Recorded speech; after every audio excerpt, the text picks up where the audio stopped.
You've probably never heard of it, but Dabiq, Syria could be the key to ending the war with ISIS. Dabiq is a very small town, but has a very special prophetic significance to Islam. We'll tell you about Dabiq and why it's so important on today's edition of Politics and Religion. Look, there are two things I don't discuss: politics and religion. In my house, we don't talk about politics and we don't talk about religion. I'll talk to you about anything except politics and religion. I never talk about politics and religion.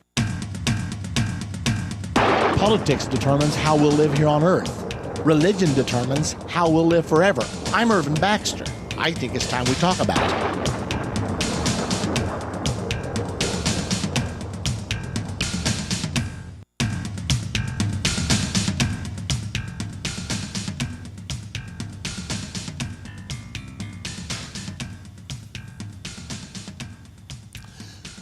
Well, today we go into the world of prophecy. Can you imagine that on Politics and Religion? But this time it's not biblical prophecy. It is Islamic prophecy. There are prophecies in the Quran and also in the Hadith that are actually controlling what Muslims are doing today. And I found some very interesting articles that I think all of us need to be aware of right now. Now, the articles actually deal with a place called Dabiq. Dabiq is just a few miles outside of the large Syrian city of Aleppo. It is about 5 miles from the Turkish border, just north of it. And so it's a place that not very many people even know about. If you look on the normal Syrian map, you won't even see it there unless it's a very, very detailed map. So why would we even bother to talk about a place called Dabiq? Well, the Islamic prophecies say that there will come a time when the Western armies will come against Islam, and they will come against Islam at Dabiq. This is in the Hadith. There are two holy books in the Muslim religion. There is the Quran and there is the Hadith. Well, it's in the Hadith that says that the powers of the West will come against Islam at Dabiq. Now, when they say the powers of the West, are actually in the prophecy called Rome. However, Rome was the symbol of the Crusades all through the Middle Ages because the Pope sent the Roman soldiers in the name of Christianity to war against Islam. Today, this is understood by Muslims as being the United States, since the United States is the dominant force of NATO, and NATO represents the West. They interpret the United States of America as prophetic Rome from their particular standpoint.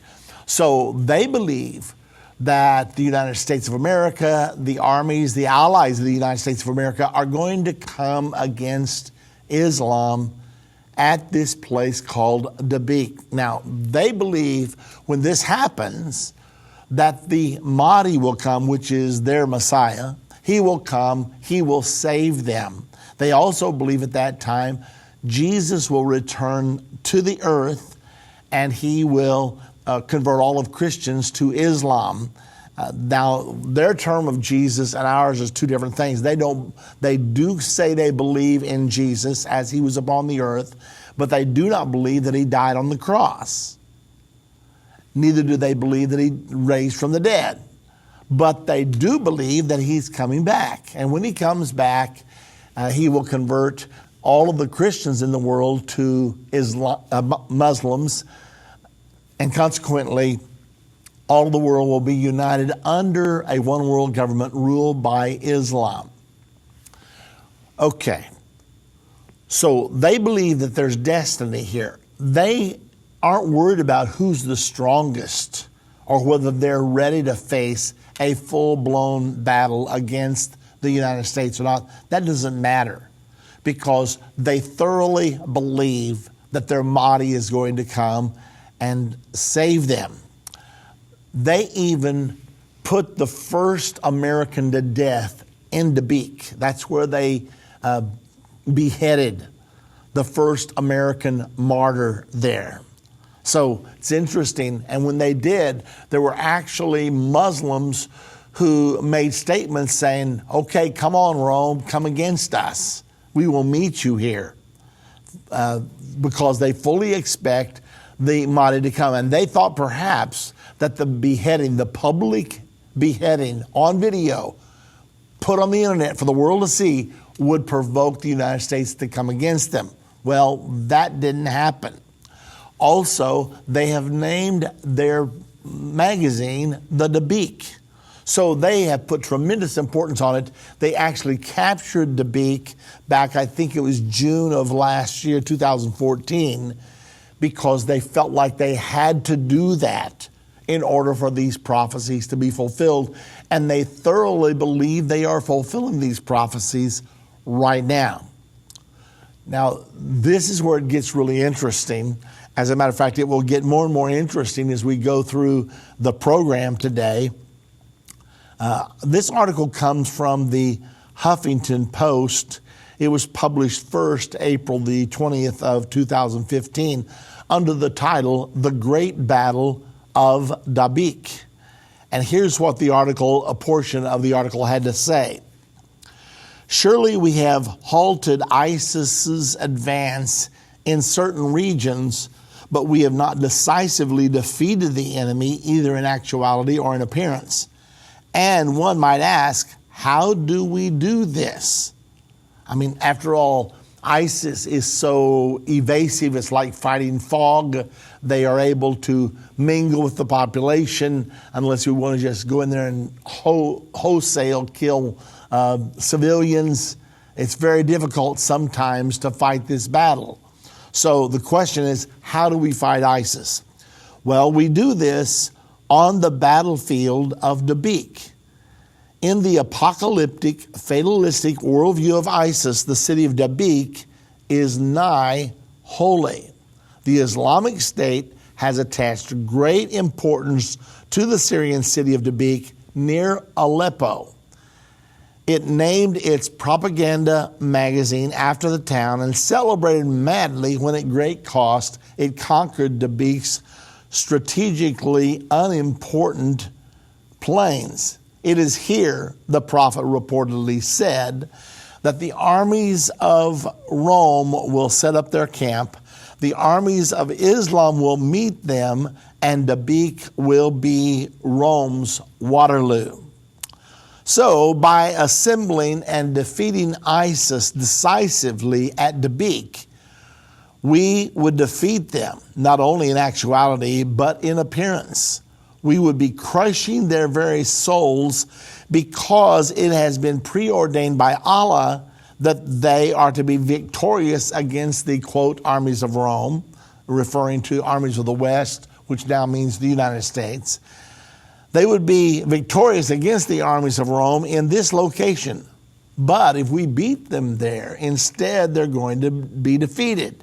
It will be a blow from which they would never be able to recover. Our helicopters and planes, if in fact the battle is joined at Dabiq, would be able to pick off ISIS with ease from the air as they eagerly make their way to Dabiq. For if word spread that the armies of Rome were assembling there, nothing could keep them from this battle. Now, you have to understand that everything I'm telling you right now is part of the propaganda that is used to attract people to leave the comfort of their homes from Canada, from the United States, from Great Britain, from France, and make their way to Syria, because they're continually telling these people who take the Islamic scriptures literally that the final showdown is going to come there, and if they come to this battle, they will be there to welcome the Mahdi and also the second coming of Jesus to the earth. So if it comes out that the battle is being joined at Dabiq, then the attraction is going to be irresistible, at least according to the Huffington Post and the person that's writing the article here. So when they all begin to descend on Dabiq, they're not going to be in their traditional battle atmosphere. They're going to be in open territory where they can be picked off like sitting ducks. And as one saw in Kobani, in a more traditional mode of fighting, ISIS can be overwhelmed by our superior military technology. Yet even with this fact quite obvious to those in the West, and surely ISIS's own field commanders, one can almost already visualize the automatic weapons raised above the heads of their foot soldiers with the deafening shouts of Allahu Akbar resonating throughout the enemy camp as word spreads that the armies of Rome were descending en masse upon Dabiq. They could not help themselves from marching to Dabiq, even if it were not in their strategic best interest, as abstaining from fighting at Dabiq would be violating the very prophecies of Muhammad. So we would be using the enemy's own sacred beliefs against its own strategic interest. A defeat at Dabiq would cause the enemy to question its very core beliefs and their leaders and propagandists. Now, this is interesting. In our next segment, I'm going to tell you more about this coming war. But before we get to our break, I want to go on to the phones right now. Let's go to Tony, calling from right here in Texas. Hello, Tony. Irvin? Yes, Tony. What's on your mind? Chapter 6 in Revelation, talks about, chapter 6 or chapter 9, talks about that hour, day, month, and year for the sixth trumpet war. Does that mean there's going to be specific, yeah or nay? Thank you. Really, the reason that I wanted to take this call quickly is because this talks about the war possibly that we're engaged in right now. This, because the Bible says here in Revelation 9 that this war will begin from the Euphrates River, and ISIS has now conquered over 50% of the Euphrates River. They control the entire Euphrates all the way through Syria, and they control about half of it down through Iraq. So they have on purpose captured the Euphrates. And of course, the reason they have is because that's where all the fertile land is. The rest is desert. So if you don't live along the Euphrates, you have a very difficult time sustaining life. Nevertheless, they've captured it all up and down here. And the question is, are we actually fighting this war right now? Because the Bible says this war will start from the Euphrates. But the incredible thing is, it says that 1/3 of mankind will be killed as a result. And when you think about that, could we be actually in the infancy of this war that's going to end up killing 1/3 of the world's population? That's the reason I wanted to go ahead and take Tony's call right now. Now, as far as the terminology, the Bible says that there were angels in the Euphrates River, 4 of them, that were preserved for an hour, a day, a month, and a year. Does that give a date? No. I believe it's saying they are preserved for a specific time, for a specific hour, day, month, and year.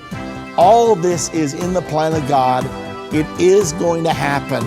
The only question is that time now? I can't tell you that for sure, but it's a good possibility.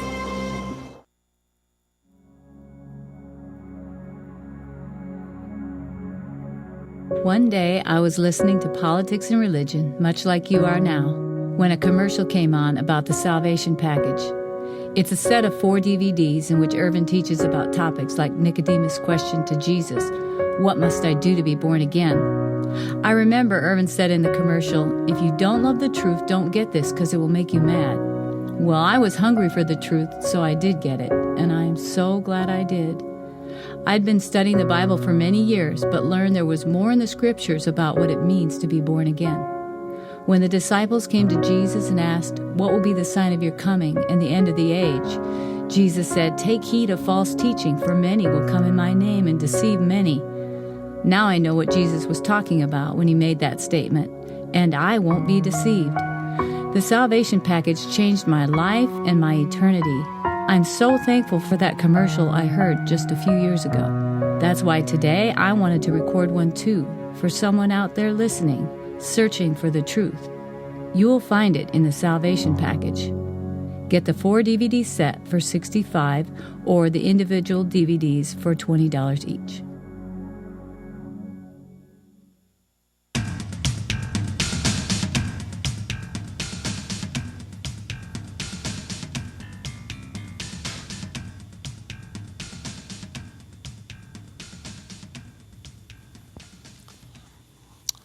We're going back to our subject in a moment, but I do want to take another caller right now.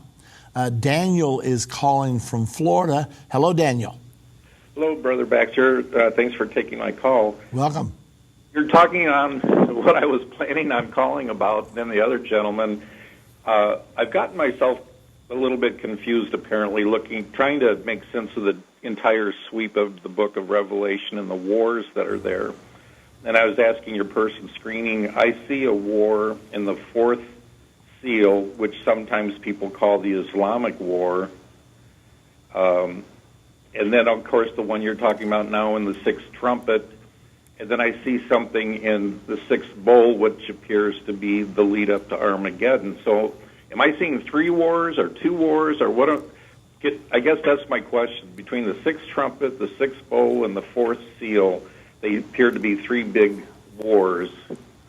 Yeah, actually, Daniel, if you'll look closely in chapter 6 under the fourth seal, it doesn't actually say there's going to be a war.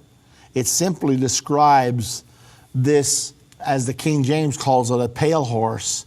Right. However, the correct translation is green there. Right. It describes a green horse, and the name of him that sat on that was Death. And power was given him over a fourth part of the earth. Islam right now claims to have about 1.6 to 1.7 billion people, which is 1/4 of the earth. So that would certainly fulfill that particular prophecy. And then it says to kill with sword and with hunger and with death and with the beasts of the earth. But it does not actually describe a war. I don't believe it is a war. I believe right, yeah, and your screener said he didn't call it a war either. And I think you were talking about this a few weeks ago, maybe the distinguishing, it says that he has the power to kill, and not necessarily that he does kill, the death in Hades. And that seems to be like the modus operandi of ISIS, and when the Arabs are going at each other, is they conquer and you submit or you'll be killed. But so they have power over people, not necessarily killing all the people. Yes, that's correct. And notice it says that the rider on the horse was death. Right. Islam actually boasts, you Christians worship life, we worship death. Because they believe that death is the only certain way, if you die as a martyr for Allah, that's your only certain way to know that you will be saved. Okay. And so they glorify death, and that's part of the appeal that they're making to Islamists all over the world to come to Syria to die. They're saying, why would you want to live your life in comfort sitting in a Starbucks watching television, watching a ball game, when you could come and be part of something prophetic and your life would really count. And you could come and be a martyr for Allah and ensure your salvation. That's the exact appeal that they're making in their magazine. Oh, by the way, I was talking about Dabiq. They actually have named their magazine the Dabiq magazine. That's how much importance that they are applying to this place and the fact they believe the final battle will be there, which will bring the Mahdi back to this earth. So it's very interesting. It is, and I tried finding that Dabiq, because you were talking about it before a few weeks back, and it is hard to find, but because it's spelled a little funny with B's and Q's and... Yeah, it's actually Dabiq. Yeah, okay, that's why it's hard to find. Yeah, it's Dabiq. Well, I've got some more very interesting things to say about it, but nevertheless, when you talk about the Sixth Trumpet War, that is definitely a war of its own. And then you talk about under the sixth seal, that the Euphrates will be dried up to make way for the kings of the east to come down for the battle of Armageddon. That's another war. So you've got two wars here. Okay. You've got the sixth trumpet war, and then that happens before the Great Tribulation. You've got the sixth and seventh seal war. Pardon me, I said that wrong. The sixth and seventh vial war, and that will be the Battle of Armageddon. So the sixth trumpet war is the Euphrates River War, or the sixth trumpet war of Revelation 9. Also, sometimes we refer to it as World War III because it's certainly going to qualify as a world war since it will kill 1/3 of the human population upon the earth. But then you got the final war of Armageddon, and it's described there. It starts in chapter 16, but it actually continues all the way through chapter number 19 of Revelation. So there's a lot of scriptural territory that's devoted to the final battle called the Battle of Armageddon. Right.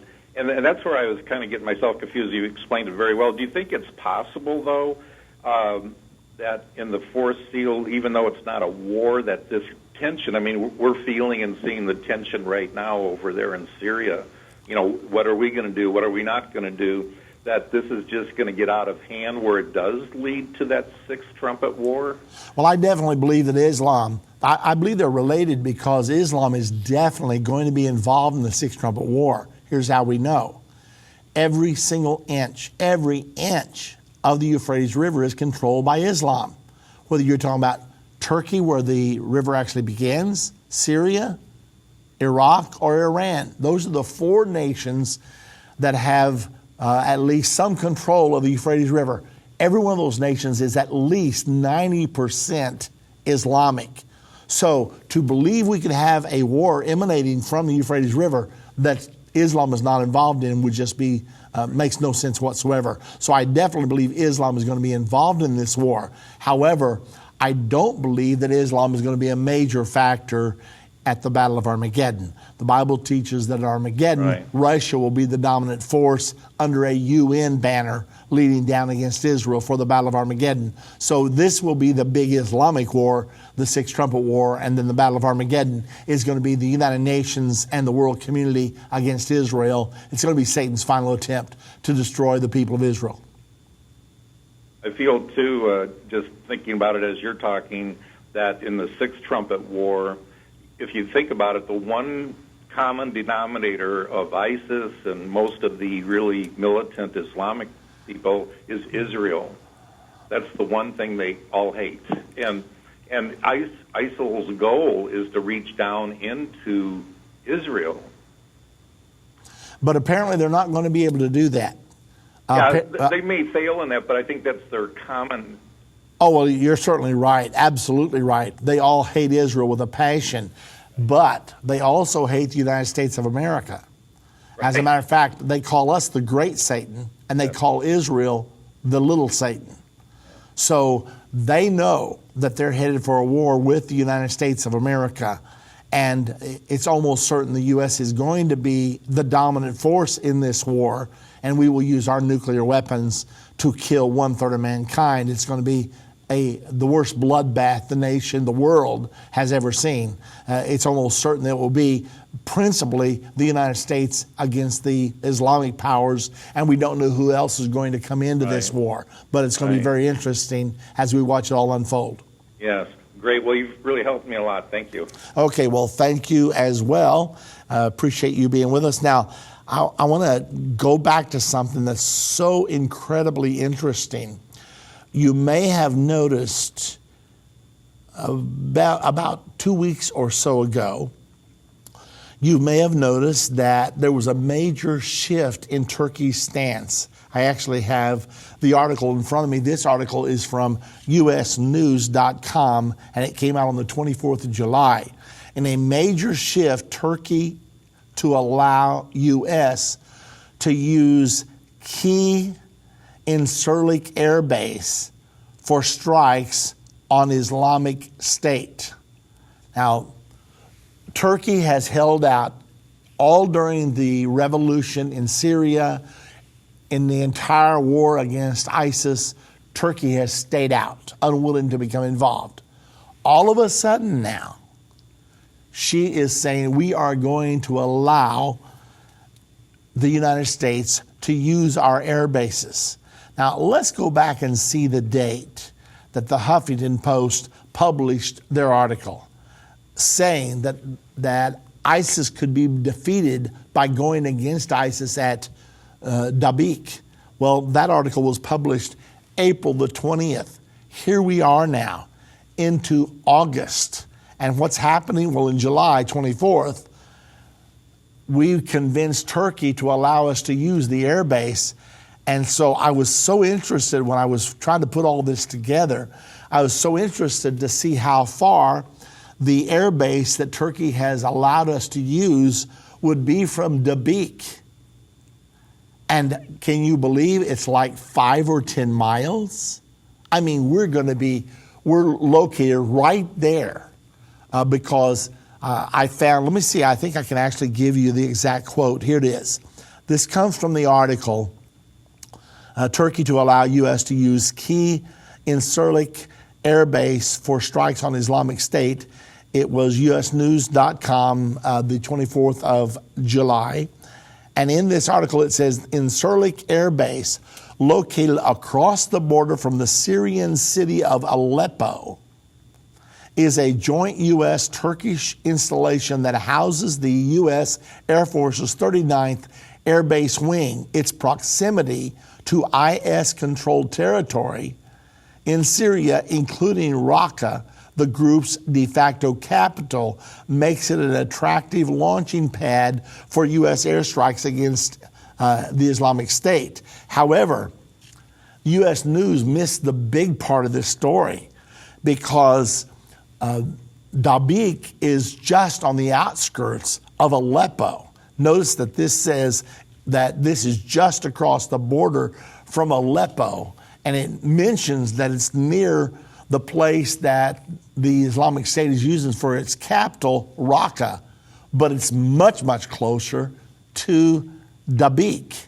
And in the Huffington Post article, it states that if the United States would move against Dabiq, that ISIS would believe the time for the fulfillment of their prophecy from the Hadith, and I think they claim the prophecy was given by Muhammad himself, that they would think the time had arrived, and they believe that when this time arrives, that all of Islam will come to help them. Now, when you have all of Islam, you've got 1.6 billion people. You've got, 12% of India, and 12% of India is a lot. You've got Indonesia, you've got much of Pakistan. So you've got tremendous human power if in fact they would come to believe. And I promise you, ISIS is going to try to convince them that that is actually what is going on. Now, what's the point again? We just have received permission to start using an air base within 10, 15 miles of Dabiq, the place where Muslim prophecies say the final battle is going to begin. And they have been expecting for years to be it between the United States and Islam. Now, I'm not making any predictions. I can tell you the war is going to happen. I cannot tell you that we're ready for it today, but I can't tell you we're not. But it's so interesting when you start putting the pieces of the puzzle together. They fit really, really well. You're listening to Politics and Religion. In a world where our culture is traveling down a road of spiritual mediocrity, do you want to be one of the few who travel the road of spiritual maturity? Then I recommend Endtime University. This 6-semester course will guide you through understanding the Bible, keys to spiritual growth, life and teachings of Jesus Christ, and Satan defeated, sonship restored. Watch the lessons at your own pace using the structured outlines. Use the quizzes and answers to test your comprehension. Receive a completion certificate when you finish each semester, and a diploma from Endtime University once you've completed all 6 semesters. Matthew 7:13 through 14 says, "Enter in at the strait gate, for wide is the gate and broad is the way that leads to destruction, and many will go in. Because straight is the gate and narrow is the way which leads to life, and there are few who find it. Endtime University will help you walk the straight and narrow path to spiritual maturity. Call 1-800-ENDTIME and ask about Endtime University today.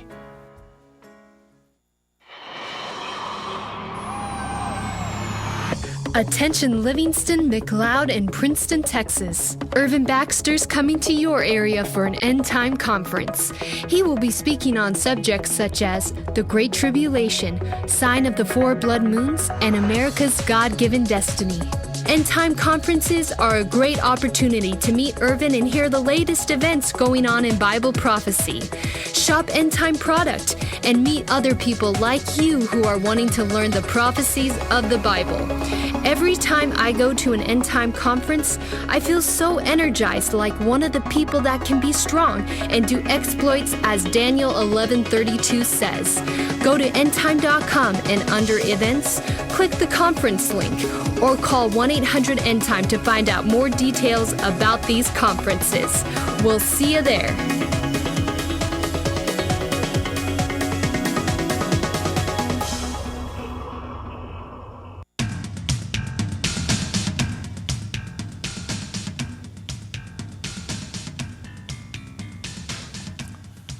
Now, in case you're just joining us, let me do a quick recap here.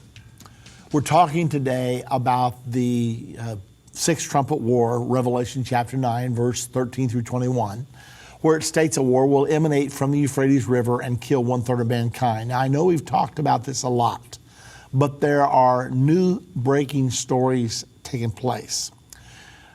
The prophecies of Islam, and in particular, this prophecy comes from the Hadith and is supposedly from the lips of Muhammad himself. He said that the West would come against Islam at a place called Dabiq, Syria, and it would look like Islam was going to be defeated there, but just in time, their Mahdi, which is the name they have for their Messiah, would come and save them. They also teach at the same time that Jesus will come and that he will turn all the Christians in the world into Muslims. Now, that's what they say. Well, because the Islamic State people believe this so strong, they spent a lot of manpower to capture Dabiq. They have not been able to capture Aleppo. Aleppo is Syria's largest city. So Syria has defended Aleppo with all of its might. But they have captured Dabiq, this area that they believe the final battle will happen in. And they want the battle to happen. For example, they actually beheaded the first American right there. I believe his name was Kasich. They beheaded him right there at Dabiq, and then they said, okay, Rome, come on, because they call the United States Rome, since we are the power representing Western Europe and the West. So they actually taunted us and urged us to come on down to Dabiq because they believe they will supernaturally be given the victory at Dabiq. Well, this has been picked up in the secular press, and we've been reading from the Huffington Post about how important Dabiq is, and the Huffington Post is saying if you want to defeat ISIS, just defeat them at Dabiq, and then their claim that that's where their Mahdi will come and save them is all going to melt away, and they'll lose all their propaganda points, and they will lose their appeal to these people all over the world that are coming there because they think they're coming there to fulfill prophecy. So that's what we've been talking about today. But to put the icing on the cake, we have just concluded an agreement with Turkey to allow us to use her bases to attack ISIS. And the key base that they have allowed us to use is less than 10 miles away from Dabiq. So we're going to be right there where we can engage this war, and we're going against ISIS. Russia, the United States, Iran have all joined a coalition together, And we, as the United States, have conceded that Assad will be allowed to stay in power in Syria because we consider ISIS a much more dangerous and repulsive enemy than Bashar al-Assad ever was. So we are now saying Assad can stay in power as long as Russia and Iran will team up with us against ISIS, as well as Turkey, because now Iran is glad to team up against ISIS because ISIS is Sunni Muslim and Iran is Shia Muslim. And the Shias and the Sunnis hate each other. The Sunnis believe that all the Shias should be put to death because they believe they're heretics because of some of the things that they believe. So, but most of the Islamic world is Sunni like ISIS is. I'm talking about 85% of the Arab world. 85% of 1.6 billion people is a lot of people. So consequently, you can see this thing forming. Now, the only question is, are we to the point where we can hit the flashpoint? Now, we've watched ISIS kill men who would not convert to Islam. When they're captured, they're given the chance to convert to Islam. If they refuse to do it, they kill them, whether they're Christians, non-Christians, whatever they are. But then they take their women and their daughters for their own personal sex slaves. And you know all this, you're reading all this in all of your newspapers. It is horrible. One of the latest breaking stories is there was a young lady about 26 years of age. She was an aid worker. She was there to minister to people medically in Syria. And somehow as she left where she was working, she was captured by ISIS. They then took her and she was made to become the wife of Abu Bakr al-Baghdadi, who is the new caliph. This is all hitting the news over the weekend. They now have proof that he took this American woman and made her his wife by force. Well, then she has subsequently been killed because there was an air attack on a building where she was staying. I do not know whether they thought Abu Bakr was there, and so they tried to pick him off, and in so doing, he wasn't there, but they picked off this woman that he had taken to be his own wife. Nevertheless, we're watching this, and the reason this is so important is because this is exactly the way that Muhammad operated. He maintained, I thought before the weekend he had 4 wives. He didn't. I found out he had 12. Well, now I was researching it more carefully today. He actually had 13 wives, and it teaches in the Muslim holy books that when they conquer the heathen, the heretics, that they are to kill the men, but they can take the women as their spoil and use them any way that they choose. So that's all a part of what is happening right now. So ISIS is doing exactly what is in the Hadith. I know that President Obama and also President George W. Bush bent over backwards to tell us that Islam was a religion of peace. It's simply not true. They either are saying that because they don't want to stir up the entire global Islamic community, or else they just are uninformed about the true situation.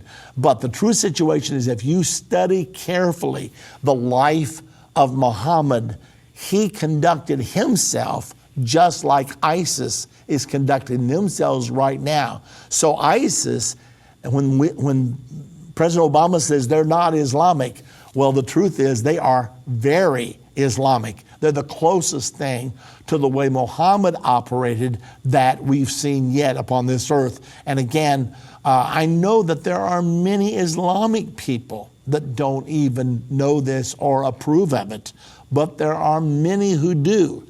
If they've ever read their Quran, then they know it. If they've ever read the Hadith, then they know it. And if they say they don't know it, then they're just simply being dishonest, because you cannot read the Quran or the Hadith without knowing that this is true. Okay, I want to get right back to our questions. Now let's go to David from right here in Texas. Hello, David. Hey, Irving, so interesting what you're telling us about Aleppo and this battle town on the outskirts of it 4 miles away. Sounds like Jerusalem and Bethlehem about 5 miles away. But anyway, what about Damascus? I'm sure it's on the Euphrates River. How far is it from this Aleppo area? Because that in Isaiah 17 verse 1, it tells us that when Damascus will be destroyed at some point in time in the future. And I would have thought that would be in this this next war, this Third World War that's coming up. Is that how you see Damascus going down? No, I don't know for positive. I've read that scripture very carefully several times. It's Isaiah 17. Mm-hmm. And I've read it through over and over. It looks like to me that's going to happen during the Battle of Armageddon, when it says that Damascus will be destroyed and will be made a ruinous heap. Damascus is about 6-hour drive from the Euphrates River. I've actually traveled the road from Damascus up It's not on the Euphrates. It's not on the Euphrates River. I always thought that it was. No, Damascus is not on the Euphrates. Baghdad is. But Damascus is not. However, Aleppo and Dabiq are very close to the Euphrates because it goes up into northern Syria and ultimately goes into Turkey across that border right there. And I can't tell you exactly how far, but it's very close. But as far as Damascus, I'll tell you a little interesting story that happened to me. It was in the year 2000 that we went to Syria, we went to Jordan, and we went to Israel. My guide told me that we could do it. It was safe, but we were certainly a novelty because they weren't used to seeing American tour buses there. Anyway, we had about 50 people or so with us, and we were staying in Damascus. However, we wanted to go up to Palmyra, which is one of the 7 wonders of the world. That's the seat of Baal worship, and they still have the altars there where human sacrifices were made. So we got on this highway, and we're heading up to Palmyra. And as we were traveling, I knew we were going in the general direction of the Euphrates River, but I'd been so busy putting the tour together and doing everything I had to do that I hadn't thoroughly investigated. So as we're on this road, I noticed there's no traffic. It's a 2-lane road, and yet there's no traffic. I think we went a half an hour and I didn't see one car coming either direction. Oh. And so I said to our guide, I said, now is this the road that goes to the Euphrates River? He said, oh yes. I said, how much further beyond Palmyra is it? He said, it's 3 more hours. Well, if we would have gone 3 hours up and back, we would have got back to the hotel about 2 in the morning. As much as I wanted to do it, we did not do it. And so we didn't go to the Euphrates. But I said to him then, I said, now, are there any other roads that go from Damascus up to the Euphrates? He said, no, this is the only one. And that's when I realized that I was traveling on the road at that very moment that will be used by Russia and Iran and their allies to invade Israel for the Battle of Armageddon. Did you see the road called Straight in Damascus? Yes, we went to the street called Straight. We went to the very place. How neat. Yeah, it was fabulous. And it was a wonderful experience. I'm so glad I got to do it. But when I took the microphone on our bus and began to tell all of our travelers that we were on the road that was going to be used to invade Israel at Armageddon, everybody sort of slinked down in their seat and said, oh my goodness, our hair all stood on end. It was quite a unique experience there. So that was my experience with the road that went from Damascus to the Euphrates River. We'll be right back. I want to introduce you today to what I call the Armageddon Hospital. It was October of 2010. The headline, Israel builds world's largest underground hospital, immediately arrested my attention. When I read that it was being built in Haifa, Israel, I fully understood the implications of this announcement. Haifa is located at the western end of the plain of Megiddo, the prophesied site of the Battle of Armageddon. Would the world's largest underground hospital, specifically designed for use in time of war, actually become the hospital to which the wounded of the Battle of Armageddon would be brought? it was obvious to me that the answer to this question was undoubtedly yes. Go to endtime.com and under Irvin's Thoughts, click the Rambam link to watch the video.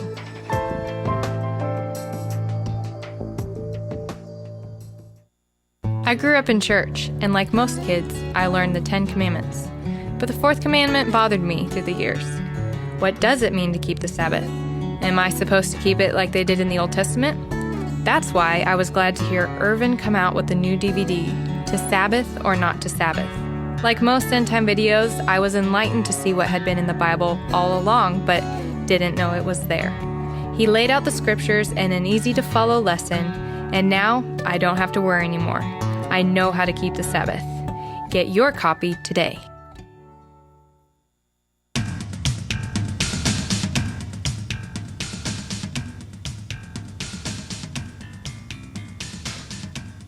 Another interesting aside to what we're talking about here today. When we were in Damascus, we went to a place, it was called the Great Mosque. And there are 4 minarets on this very, very large mosque in Damascus. And they explained to us that one of the minarets is called the Minaret of Jesus, because they said when Jesus comes back, that's where he's coming back to. Well, I was pretty amazed that I said, "You believe that Jesus is coming back?" "Oh, yes." And I was really stunned. I did not understand Islam as much then as I do now. And I was just so interested that they believe Jesus is coming back. They don't believe Jesus was God. They don't believe Jesus was crucified. But they do believe that he is coming back. They do believe Jesus was a prophet. However, I asked our Islamic guide, actually, when we were in Turkey, this was another time, we were in Turkey and we had an Islamic guide, a really nice young man, and he said to all of us, knowing that we were all Christians, he said, "Now, I know you're Christians, I'm Muslim." He said, "But you know, you've got to be a good Jew and a good Christian before you can be a good Muslim." Well, my ears perked up. What's he talking about? And so he explained, you see, we believe that Abraham was a prophet, and we believe Moses was a prophet, and we believe that Jesus was a prophet. We just simply believe there's one more prophet, Muhammad. And so I raised my hand because I didn't know where we was going. I'd never heard this before. I didn't realize that Muslims believe this. So I said, "You believe Jesus was a prophet?" He said, "Yes." I said, "So do you believe then he was the Messiah?" He said, "No, we don't believe that." I said, "Well, he claimed to be the Messiah. He had to be a false prophet then. If he claimed to be the Messiah and he wasn't, then he was a false prophet." And the young man, I didn't really mean to misuse him, but the young man got the blankest look on his face, and he said to me, "I'll have to ask my mother about that question." Apparently his mother had taught him all he knew about Islam. And so consequently, it stumped him totally when I had asked him that question. While we were in Damascus, Syria, it was back in the days of Hafez Assad. He was in power at the time, and his son, who now rules Syria, Bashar Assad, but it was very much a dictatorship. And I'm talking about every business place you went in, they had a picture of Assad on the wall. I think it was mandatory to do business. Nobody dared not to have one. And then on one of the tallest buildings in downtown Damascus, they had a huge billboard with Assad's picture on it. I'm sure it was 5 stories high. It was like he was looking over the city. It was, in fact, a dictatorship. You could feel the oppression, yet at the same time, it was a very, very interesting experience as well. Well, now here we are in the middle of this war, and Muslims, those who truly believe the Quran and the Hadith, they believe that the final war is going to happen at Dabiq. Well, we just now got permission within the last 2 weeks. We just now got permission to begin to use an air base just across the border from Syria in Turkey. And I'm talking about just across. I'm talking about 10 miles from Dabiq, which gives us an incredible advantage to fight there. I don't know whether the advisors to Obama have read the Huffington Post article, which they were saying, if you want to defeat Dabiq, if you want to defeat Islam, ISIS, go to Dabiq, fight them there, defeat them there, and all of their teachings will go up in smoke. They will be defeated and demoralized. I do not know whether there's a chance that someone in the Obama administration read that article, understood it, and now we're acting on it. I don't know. We're going to have to wait and see. But here's what I do know. A war is coming that's going to kill 1/3 of mankind. Will it be as a result of ISIS? I can't even tell you that. If not, it'll miss an awful good chance. But the war is coming. That I know for sure. The war is coming. It will start from the Euphrates River, and it will ultimately kill 1/3 of mankind, and it will involve an army of 200 million soldiers. Now, there are only 3 powers on earth today that have the adequate population to field 200 million soldiers. One is India, one is China, and one is Islam. China has 1.3 billion population, India has 1.26 billion population, and Islam has 1.6 billion. So those are the 3 entities that could produce the army that's described in Revelation 9, verse number 16. Everything is boiling. What I'm telling you is this, ladies and gentlemen, and I'm not trying to be a scaremonger here, but this war is coming. Could it start this year? Yes, it could. Is it in a position to do it today? I have a hard time seeing that it could, because if America used all of its might, we would absolutely overwhelm ISIS. But if all of Islam would raise up against the United States of America, if it was a war between the U.S. and Islam, if all the powers of Islam would bind together against us, then you would have the potential for that war. Can Abu Bakr al-Baghdadi, who now has declared himself the caliph, and the caliphate, which he has declared to be the Islamic State, could they somehow ignite the entire nation of Islam, and I'm talking about worldwide now, to march and to participate in this war? I don't know that. If they could, then we could see this war this year, maybe next year, maybe the next year. I'm not sure. All I'm telling you is the war is coming, and it looks like the table's being set for it right now. And I would fail you if I did not tell you these things. And I'm doing my best to supply you information you're probably not getting from too many places. Let's go back to the phones now. Lacey is calling from Texas. Hello, Lacey. Yeah, hi, Pastor.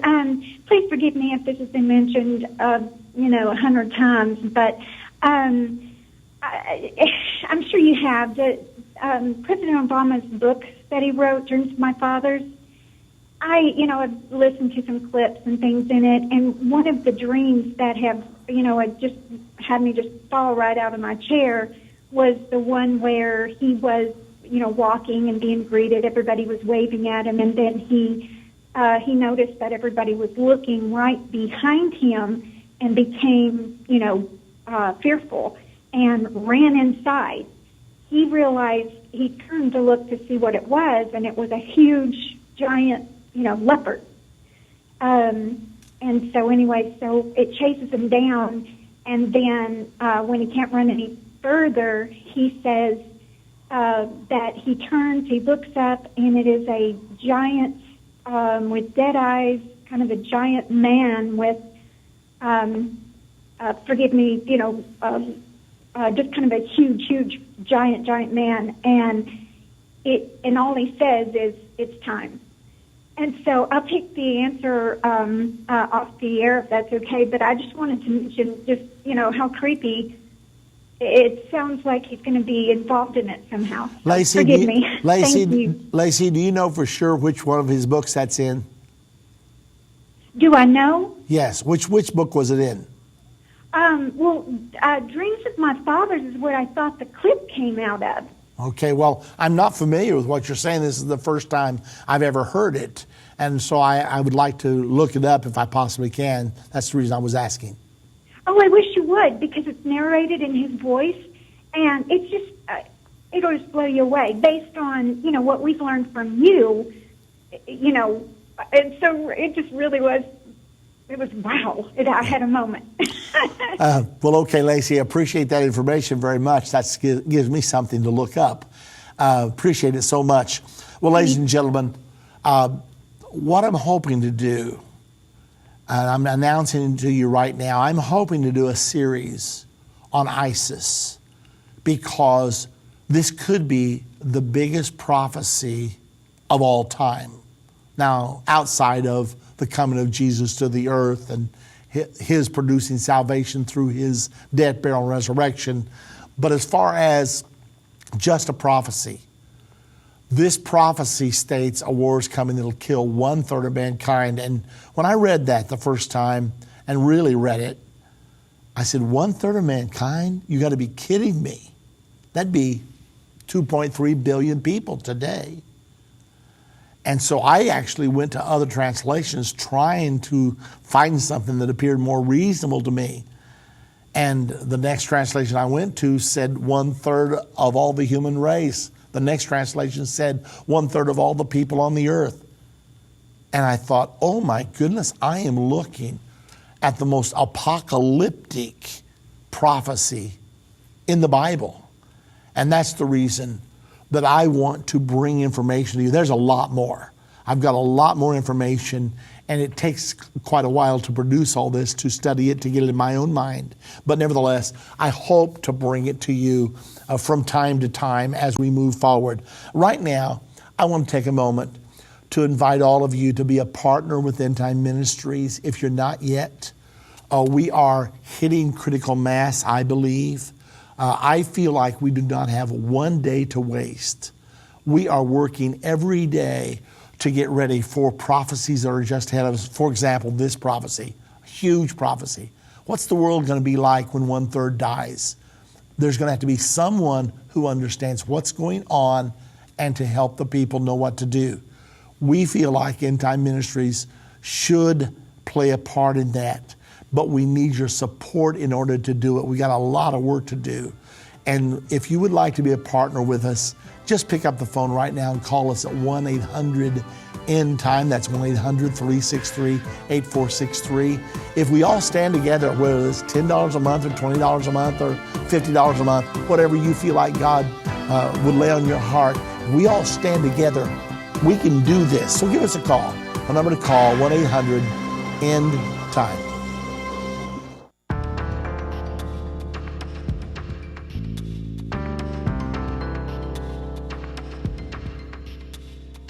Politics and Religion is a production of Endtime Ministries. It is a daily 1-hour broadcast dedicated to bringing you the prophetic fulfillments happening on a daily basis. If you would like to listen to archive shows, subscribe to Endtime Magazine, find a prophecy conference in your area, order Endtime resources, watch our TV show, or subscribe to our free weekly e-news, call 1-800-END-TIME or go to endtime.com. and take advantage of what our site has to offer.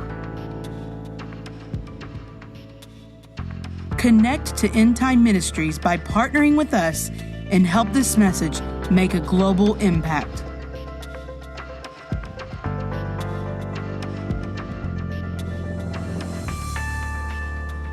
Endtime Ministries is partner supported. We would like to say thank you to all of our loyal partners, listeners, and friends for helping make Politics and Religion and Endtime Ministries possible.